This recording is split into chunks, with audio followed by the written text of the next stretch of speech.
Hello there, I'm Chris Kilby, a pastor in a pergola, and those of you who've been watching these devotionals will know that we've been working our way through Paul's first letter to Timothy, his dear son in the faith. And today we come to 1 Timothy chapter 3, verses 14 and 15. And what I want us to understand from this verse is that the church is God's household.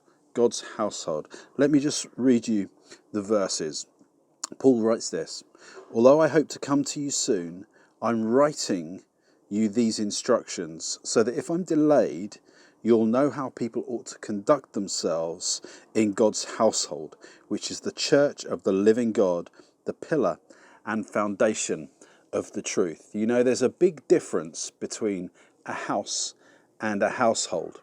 A house is the bricks and mortar, the fabric of a building, but the household is the relationships, the love, the warmth that happens within those bricks and mortar. You know, I grew up in a household with my mother and my three brothers, and it was a boisterous, fun household growing up, and then moved away, got married, and our household was quite small then, just the two of us, until our son was born, then our daughter, then we adopted two more sons, and so all of a sudden we've got a busy household again, and now we've got a household with grandchildren in as well, and so the household changes, but the warmth and the love and relationships always maintain. Now, Paul gives us 5 features here of a healthy New Testament church household as the household of God.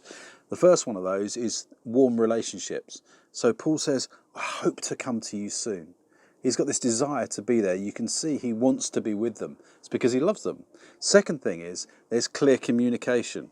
Paul says to them this: I'm writing you these instructions so that. So he's sending them some instructions, some clear communication. You know, a healthy household always has clear authority and clear communications, and that includes the household of God as well.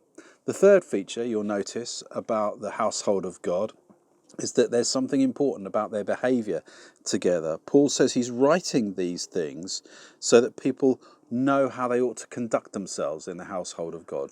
So there are some behaviours in church life that are considerate and thoughtful and loving. There are some that are selfish and inconsiderate and unloving, and Paul is encouraging us into these kind of loving ways of behaving as the household of God. Fourthly, he points out that it's a supernatural household. This isn't just any old household. He says this is the church of the living God. This household is a supernatural household. You know, there's something incredibly beautiful about the church, and it stands apart from many other institution on earth. It's so diverse, yet so unified. This is because it's a supernatural household, and it's God that holds us together.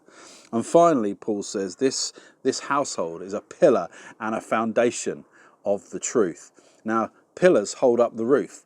Foundations hold up the pillars. So there's something of mutual strength, unity, purpose, and integrity in the household of God. So that's what a good church should be like. Warm relationships, clear communication and authority, considerate behaviour, supernatural household, and also a pillar and a foundation of the truth. You know, in a wobbly world, we need a pillar and a foundation of the truth. And that is the household of God.